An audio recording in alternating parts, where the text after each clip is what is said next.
The studio lights blazed hot, reflecting off polished wood and the tense faces of the panel. The audience buzzed in anticipation, waiting for sparks, but no one could have predicted how quickly the air would ignite. The moderator had barely finished his introduction when Denzel Washington leaned forward in his chair, his eyes narrowing with a sharpness that cut through the cameras like steel. He didn't waste time with pleasantries. He didn't even ease into the conversation.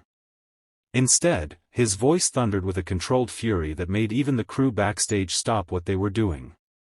"Donald," he said, each syllable landing heavy, "you built your empire on fear. You call it strength, but we all know what it really is. It's cowardice dressed up in gold." The words hung in the air like a dropped bomb. The audience gasped, a few even applauded instinctively before realizing the danger of what had just been unleashed. Donald Trump froze, his trademark smirk faltering for a split second, and in that pause the silence was louder than any insult. Cameras zoomed in, capturing every flicker of discomfort on his face. Trump tried to laugh it off, waving a hand dismissively. "Coward? That's rich, coming from Hollywood. You people read scripts. I write history."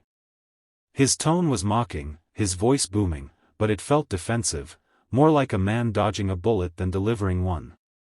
Denzel didn't flinch. He leaned closer, his presence filling the stage, his voice dropping lower but gaining even more power. "History? No. You don't write history. You erase it. You hide behind slogans, walls, and crowds that cheer on command. But when the lights are off, when the cameras stop rolling, you're alone. And that's when a man's courage is tested. That's when your mask falls." The audience erupted, some cheering, others stunned into silence. The tension was electric, as if the entire room was holding its breath, waiting for Trump's counterattack. The moderator looked between them nervously, unsure whether to step in or let the storm rage on. What no one realized was that this wasn't just a clash of egos.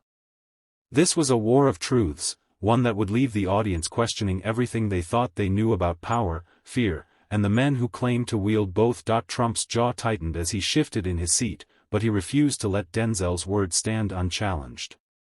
The smirk returned, thinner now, forced, like armor against the blow he had just taken.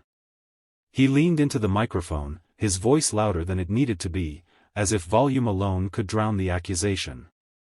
"You call me a coward? Let me remind you, while you were memorizing lines on a set, I was building towers across the skyline of the greatest city in the world. Towers that will outlive you, outlive your words, and outlive anyone in this audience." He jabbed a finger into the air, his eyes scanning the crowd for validation. A handful of supporters clapped loudly, but the applause was fractured, uneasy. The rest of the audience shifted in their seats, whispering, waiting, because they knew Denzel wasn't finished. Denzel sat back for a moment, calm, almost too calm, before speaking again. His silence was a weapon, sharpening the tension. Then, without raising his voice, he delivered a line that cut deeper than any shout could. "Towers don't make you brave, Donald. They just make you taller when you run from the truth." The studio went dead silent. Even the cameramen looked at each other, wide-eyed, as if asking, did he really just say that? Trump's face flushed, a sudden flash of anger breaking through his carefully curated performance. He opened his mouth, but nothing came out at first. For the first time, his confidence seemed to crack, and the audience smelled blood in the water. The moderator tried to interject, his voice trembling slightly. "Gentlemen, let's keep this," but Denzel cut him off with the kind of authority that silences entire rooms. "No," Denzel said firmly, his gaze still locked on Trump. "You don't get to dodge this conversation. You call yourself strong, you stand here and brand everyone else as weak, but strength isn't proven by how high you build or how loud you shout. It's proven when the ground shakes beneath you and you don't run. So tell us, Donald, when was the last time you stood and fought for something bigger than yourself?" The challenge was thrown, and the audience leaned forward, breathless, waiting for Trump's answer. Trump finally found his footing, pounding the desk with his fist as though sheer force could steady his unraveling composure. His voice, now louder and sharper, rang through the studio. Bigger than myself? I was President of the United States, Denzel. I carried the weight of this nation on my back while Hollywood elites like you sat in your mansions preaching about problems you never solved. Don't lecture me on courage. I've stood in the storm. I've taken the bullets. I've faced enemies you wouldn't last 5 minutes against. The crowd erupted in mixed reactions, boos tangled with cheers, shouts clashing midair. The tension was thick enough to taste. But even in the chaos, Denzel's stare didn't waver. He let Trump's words hang for a moment, let the noise swell to its peak, then struck with surgical precision. You faced enemies? Denzel's voice cut through the roar like a blade. The only enemies you've ever faced were critics, journalists, and anyone who dared to hold you accountable. You didn't take bullets, you threw them. At immigrants. At the poor. At anyone who couldn't fight back. The room dropped into stunned silence. Trump's mouth twitched, his eyes darting as if searching for a lifeline. The camera zoomed in on his face, catching every flicker of discomfort. The live feed's chat exploded with comments, half defending him, half tearing him apart. Denzel leaned forward, his tone steady but dripping with fire. You want to talk about storms? I've walked through storms that left scars you can't see. I've buried friends who never got the chance to grow old because this country failed them. So don't you dare stand here and dress yourself in courage. Courage isn't a slogan, Donald, it's sacrifice. A low murmur rippled through the audience, a sound that felt heavier than applause. Trump opened his mouth again, but the words stumbled out, tangled, unsure. For the first time, the man who thrived on control seemed cornered, boxed in by truths he couldn't bulldoze or brand away. The moderator shifted uncomfortably, his eyes flicking between the two men like a referee watching a fight spin out of control. But the crowd didn't want control. They wanted the clash. And Denzel wasn't letting go. The moderator finally raised his hand, trying to regain some semblance of order. Gentlemen, please, let's bring this back to policy, to substance. But Denzel cut him off without even glancing his way. His eyes were locked on Trump. No. Let's keep it right here. Let's talk about what courage isn't. Because people at home deserve to see it with their own eyes. The audience leaned in, hungry for what was coming. Trump adjusted his tie, forcing a smirk, trying to slip back into the armor of bravado. You're just another actor reading lines someone else wrote for you. I've built empires, I've run a country. You tell stories. That's when Denzel struck, calm, deliberate, but devastating. Stories? His voice was low, but it carried like thunder. The difference between you and me is this: my stories are built on truth, pain, and lived experience. Yours are built on lies, fear, and ego. You don't tell stories, Donald, you sell illusions. Gasps shot through the studio. Trump's jaw tightened, but Denzel didn't pause. He rose slightly from his chair, commanding the space with presence alone. Do you know what makes you dangerous? He continued, his tone now a steady burn. It's not your power. It's not your money. It's the fact that you mistake cruelty for strength. You think yelling makes you brave. You think tearing others down makes you rise higher. But courage doesn't come from crushing the weak, it comes from standing with them. The camera panned to Trump, and for a fleeting second, the mask cracked. His eyes narrowed, his lips quivered, anger and desperation colliding. He tried to interject, but the crowd drowned him out. Some were chanting Denzel's name, others booing Trump so loudly the microphones barely caught his words. In that moment, the studio no longer felt like a debate, it felt like a trial. And Trump was the one in the witness stand, with Denzel delivering the verdict. Trump leaned forward, his face flushed, gripping the edges of the table as if he could hold the moment from slipping further out of his control. You don't know what it's like to stand where I've stood, he growled. You've never had the world against you. You've never had to fight off enemies who want to destroy everything you've built. Denzel didn't flinch. He leaned in just enough for the cameras to capture the sharpness in his gaze. Enemies? Donald, the truth has always been your biggest enemy.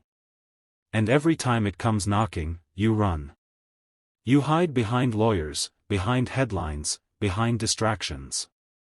You don't fight, you dodge. That's not strength. That's cowardice. The words hit like a hammer. The studio gasped audibly, and even the moderator froze mid-sentence, eyes darting between the two men like he'd just witnessed a spark land on a mountain of dynamite. Trump slammed a hand on the desk. "Don't call me a coward," he shouted, his voice trembling with rage. "I've done more for this country than you could ever dream of." But Denzel only shook his head slowly, almost pitying. "You mistake noise for impact.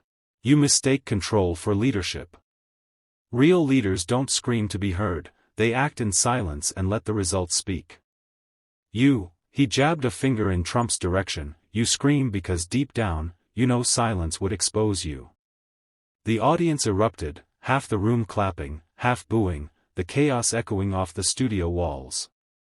Security stepped closer to the stage, not because fists were about to fly, but because the tension itself felt combustible, like a single spark could ignite more than just words. Trump opened his mouth to fire back, but for a split second, the cameras caught it, his eyes darting nervously, his chest heaving. And in that silence, the image was clear. For the first time in a long time, Donald Trump looked cornered. The moderator finally raised his hand, desperate to regain control. "Gentlemen, please, let's try to keep this civil." But the plea was useless. The stage had turned into an arena, and neither man had any intention of backing down. Trump leaned back in his chair, forcing a smirk that didn't quite mask the crack in his confidence. "You're an actor, Denzel. A good one, sure. But that's all you are, an actor playing tough in front of cameras. You don't know power. You don't know what it takes to sit in my chair." The insult lingered in the air, heavy and cutting.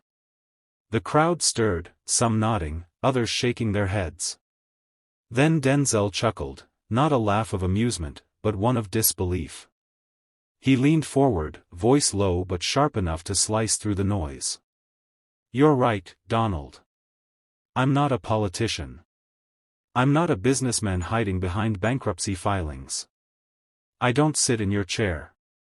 But I do know power, the kind that doesn't vanish when the cameras turn off. And I know something you've never understood, respect. Real respect can't be bought, can't be shouted into existence, and it sure as hell can't be faked." The words hit like a storm, and the studio shook with reaction. The camera zoomed in on Trump's face, catching his jaw tighten, the smirk fading as his eyes narrowed. "Respect?" Trump shot back, his voice rising again. "I had millions chant my name. I filled stadiums. That's respect." Denzel didn't blink. His tone cut through the roar like a blade. "That's noise, Donald. Respect is when people follow you, not because they're paid, not because they're afraid, not because they're dazzled by empty promises, but because they believe in you. Tell me, who still believes when the lights go out?" The audience gasped, some even rising to their feet. The moderator glanced nervously at the producers. What was happening on stage wasn't just debate, it was a public unmasking, and the world was watching in stunned silence. The studio felt like it was holding its breath. Every camera stayed locked on the two men, capturing each twitch, each glare, each carefully chosen word. It wasn't just a clash of personalities anymore, it was a battle over truth itself. Trump slammed his hand on the desk, the sound echoing through the room. "You think you can lecture me about belief? I ran a country. I built an empire. People don't just believe in me, they need me." His voice thundered, but the desperation hidden in the cracks was impossible to ignore. Denzel tilted his head, calm but searing, his gaze steady like a man staring through armor. "You built towers, Donald, but every tower casts a shadow. And in your shadow, people got hurt. Workers, families, the ones you never mention. You talk about being needed, but what people needed was honesty. What they needed was someone who didn't just wave a flag when the cameras were rolling. What they needed was a leader, not a brand. The words hit harder than any scripted line could.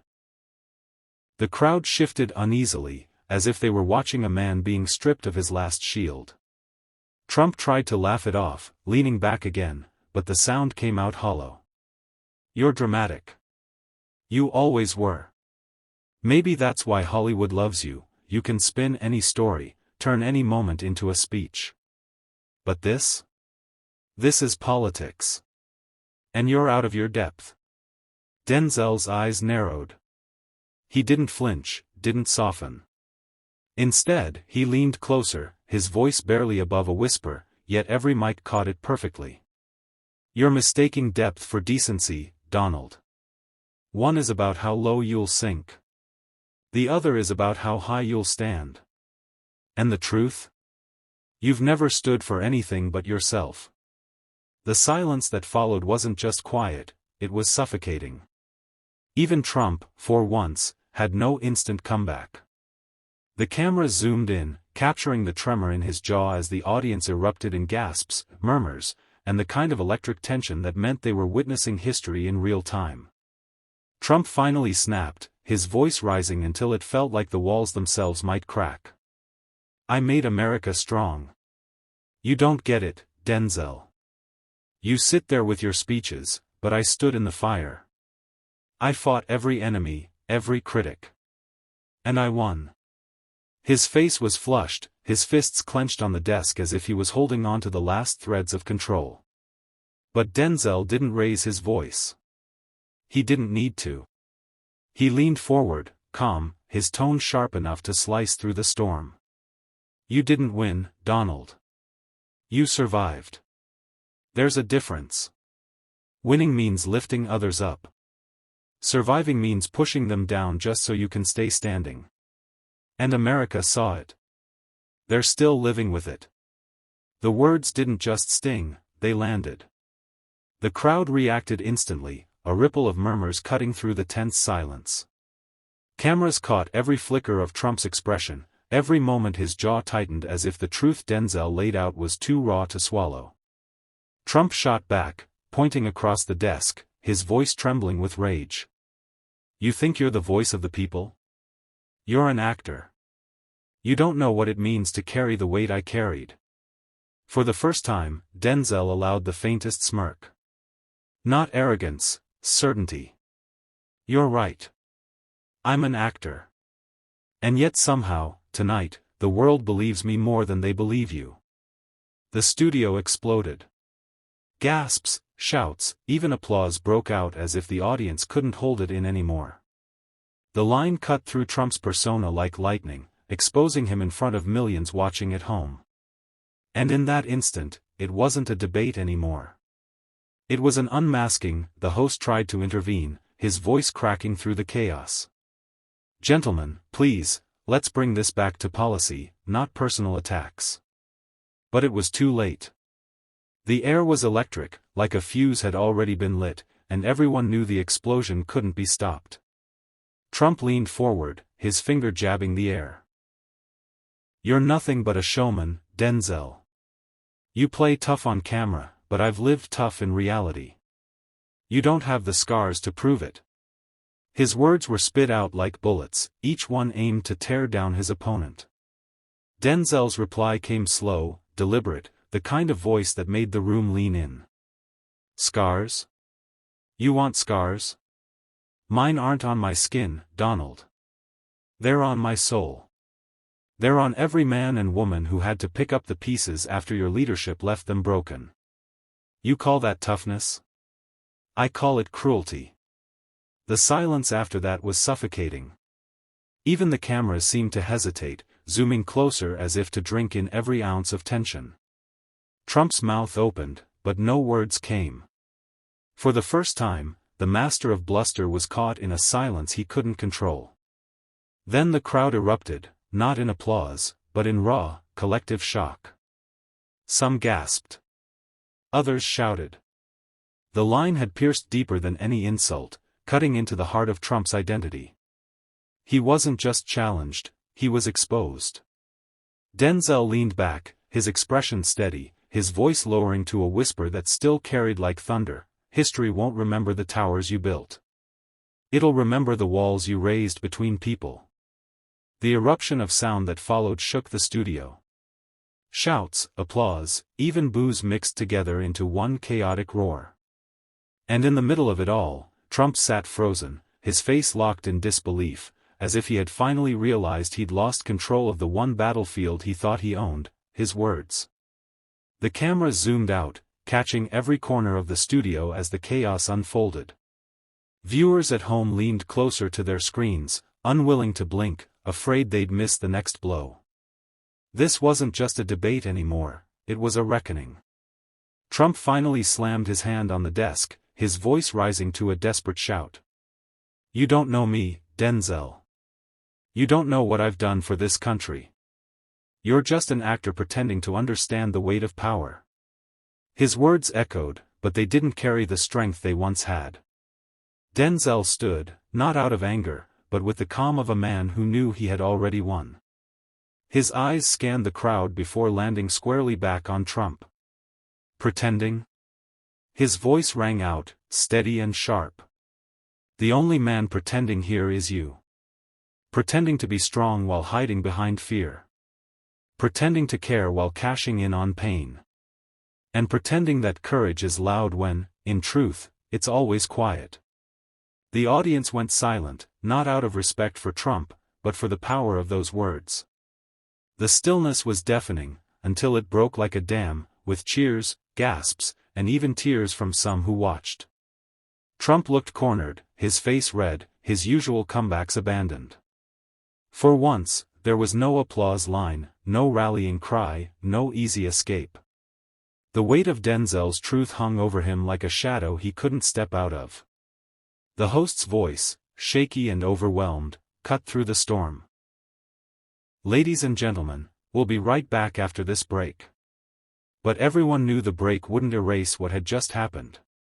As the lights dimmed, Denzel leaned slightly toward Trump, his final words caught on a still-hot microphone. "You can build walls, Donald, but tonight, one of them just came crashing down." The crowd erupted, the clip destined to loop endlessly across social media. And for the first time in a long time, Trump wasn't the storm, he was standing in the eye of it. What you just witnessed wasn't just a debate, it was a battle of truth versus ego. Denzel Washington didn't just call Trump out, he stripped the mask away in front of millions, leaving only raw silence in its place. Some will call it bravery, others will call it defiance, but one thing is certain, this night will echo far beyond the studio walls.